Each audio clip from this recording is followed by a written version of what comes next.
একটি বাজ পাখির উড়ে যাওয়ার গতিপথ পর্যবেক্ষণ করতে বিজ্ঞানীরা এর শরীরে কিছু ইকুইপমেন্ট বা যন্ত্র বসান। সেই যন্ত্রের মাধ্যমে বিজ্ঞানীরা পাখিটির দক্ষিণ আফ্রিকা থেকে ফিনল্যান্ডে যাওয়ার স্যাটেলাইট ছবি দেখতে পান, যা দেখে তারা রীতিমতো আশ্চর্য হয়ে যান। কি দেখেছিলেন বিজ্ঞানীরা? তারা দেখলেন গন্তব্যে পৌঁছাতে পাখিটির সময় লেগেছে নির্দিষ্ট কিছু দিন। দীর্ঘ এই সময়ে পাখিটি পাড়ি দিয়েছে হাজার হাজার কিলোমিটার পথ। গড়ে প্রতিদিন সে বিশাল দূরত্ব উড়ে গেছে সমান্তরালভাবে। স্যাটেলাইটে তার যাত্রাপথ ভালোভাবে লক্ষ্য করলে দেখা যায় বড় বড় জলাশয় বা সমুদ্রের সামনে আসলে সে সেখান থেকে পথ পরিবর্তন করেছে, যেন উঠতে উঠতে ক্লান্ত হয়ে গেলে চাইলে কোনো স্থলভূমিতে বিশ্রাম নিতে পারে। এমনকি মিশর ও সুদানের মরুভূমিও সে পাশ কাটিয়ে গিয়েছে, যাতে তৃষ্ণা পেলে পানির অভাবে না পড়তে হয়। কিন্তু প্রশ্ন আসে, যাত্রাপথের এই ভিন্ন পদ্ধতি অবলম্বন করা পাখিটিকে কে শেখালো? পাখিটি জানলো কি করে কোন পথ তার জন্য জীবননাশের কারণ হতে পারে? কঠিন সব ম্যাপিং, রাউটিং আর অল্টিটিউড নলেজ বা উচ্চতা বিষয়ক জ্ঞান বিজ্ঞানীরা যুগের পর যুগ ধরে ডেভেলপ করেছে এবং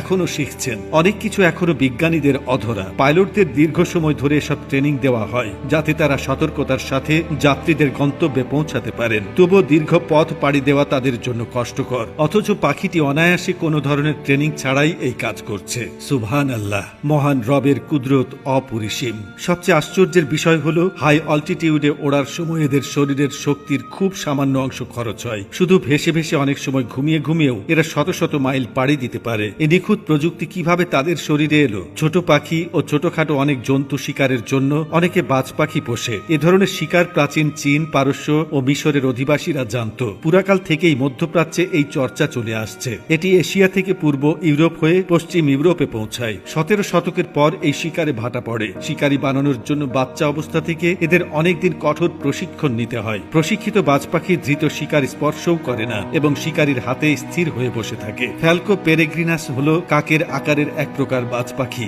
অনেক উপরে উঠে চক্কর দিতে দিতে হঠাৎ ডানা ভাঁজ করে উড়ন্ত জলপিপি বা অন্য পাখিকে ছোঁ মেরে ধরে। এদের গতি অত্যন্ত ক্ষিপ্র।